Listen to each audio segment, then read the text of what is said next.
I'm Dr. LaDonna Boyd, presenting the curriculum lesson for the week of June 26, 2022.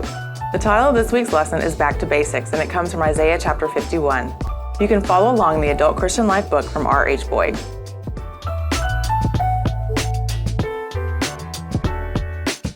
As believers, we know that our best days are yet to come. God provides healing and restoration. It may seem hard to comprehend this during current times of injustice and lack of access to basic human rights. All people should be treated equally and have access to freedom and autonomy. We must live a life that exhibits love and compassion towards each other.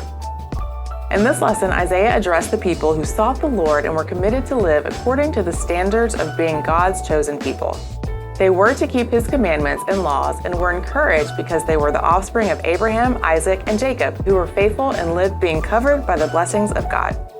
Additionally, Israel was from the lineage of Enoch, who was so loved by God that he never saw death and was taken. We can see that in Genesis chapter 5, verse 24. Isaiah reminded Israel that the Lord would comfort Zion, indicating that Israel was under God's protection and had been the recipient of His blessings. The past, present, and future tenses are active in this description as God protected Zion and her ruins. The idea of Israel's wilderness is that these once flourishing lands had been reduced to a near wasteland, which provokes images of the desert wanderings of Israel following the Exodus.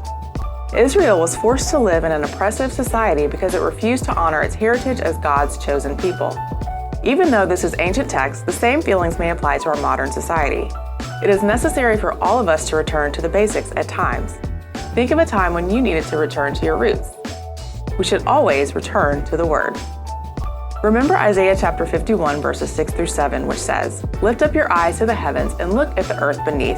For the heavens will vanish like smoke, the earth will wear out like a garment, and those who live on it will die like gnats.